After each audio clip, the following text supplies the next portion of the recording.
Spring Sports edition of Dave Day with Dave Seaman, Standard Speaker Sports Editor. I guess it's been Spring Sports for a few weeks, Dave, or a week or two, but just doesn't feel like it. Let's go back to winter sports, actually. This was a terrible intro for me, but let's go back to winter sports and talk about your all-area basketball team. Big reveal in the Standard Speaker on Sunday. The Boys Player of the Year, Joffrey Grusin, a.k.a. Jomir Planumic. I like that one much better. 4 players from the Hazleton area basketball team, Josh Samick, Joey Grula, Demir Faison, and Jeff Planutis. And Dave, when you're talking with Steve Stallone in the sports department, what was that discussion like? Was there any separation? Did you try to weigh them out? You tried to, but it was just impossible. Steve kind of like said that I saw the team for most of the season, so it would be my call. But I had some input from Steve. Steve got the opportunity to see the Cougars over the course of their playoff run too, and he agreed with me. There really wasn't much way to, you look one way and you think, well, he does something better than this guy, and this guy does a little bit better than this guy, and finally it's like, they all stepped up in big games at crucial times, and they all fed off one another, and what they were able to do, not only for their team, but for their, for their school and the community, to get everybody to rally behind them. I just thought they were a driving force for that whole resurgence, and I thought it was fitting to reward all 4 of them. Dave, a few generations from now, maybe when you're sitting here with someone definitely different, I'm long gone on Dave Day. Think that will ever happen again in Standard Speaker Sports history, where you'll see 4 players like this on one team? You can never say never. I mean, I've been reminded, and Brian Billick from the 1989 Hazleton High School team reminded me the last time 4 players from one team were on the all-area first team, where his senior year with Jeff Antolik, Brian Billick, Rich Hudock, and Jason Hoppy of the Hazleton High team, the Mountaineer team that was 28-0 and got beaten in the state semifinals or quarterfinals at that time. That was an outstanding team as well. This team came along, and like I said, with 4 players, you just knew something special was going to happen when they started playing a few years ago, and this year it all converged, and it made for a very special season.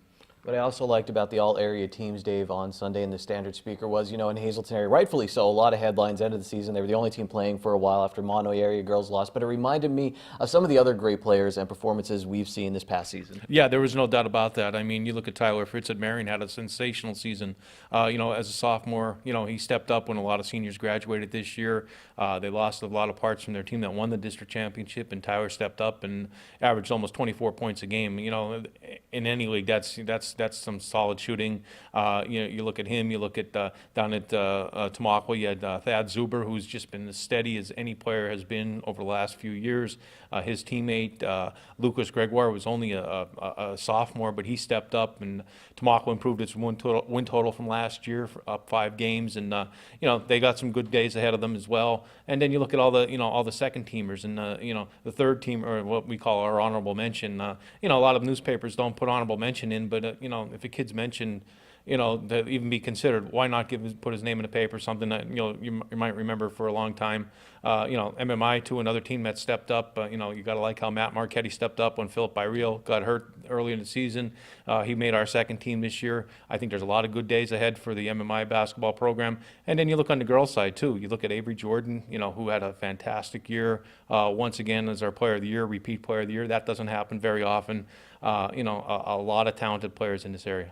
Absolutely. Avery Jordan, all-time leading scorer at a great North Schuylkill program as well. Congratulations to her. And spring sports previews now in the Standard Speaker. You could check them out. Read about Joey Grula on the Hazleton area track and field team. You thought maybe he'd ease into track season, Dave. No. First meet of the season, I think he had 3 first places, 1 second place finish. Let's finish up with the NCAA championship. Dave, I only watched 1 game in the tournament. I will admit that. It was the national championship. And wow, Villanova, I was impressed from almost start to finish. Michigan started strong, but Nova from really after that strong start took over.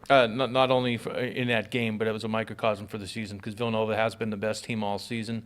They stumbled a little bit in the Big East, but I think the Big East continues to be one of the most underrated conferences in the country. You lose to Creighton or Providence and teams like that. Butler, I believe they lost to. But they hammered Xavier twice. Xavier was a top 5 team most of the season, and this is a well-coached, well-oiled machine, Villanova. 2 championships in the past 3 seasons. You get to the Final Four, and the team didn't flinch. They really took apart a really good, solid Kansas team in the semifinals, and then, like you said, a slow start against Michigan, and until they found their way. And it kind of reminded me of the Hazleton area basketball team this year too. The way they spread the wealth, whoever find the hot guy, and it doesn't have to be one guy all the time, lead them scoring. Player of the year, Jalen Brunson scores only 9 points, and you think Villanova would be in trouble. No, they have a guy come off the bench, Dante DiVincenzo, 31 points. Sets a record for a guy coming off a bench in a championship game. He's the most outstanding player. Villanova walks away with another championship. That's just the essence of a great team. Dave, it's always a pleasure talking with you. Read his work in the Standard Speaker today, I believe, was baseball previews.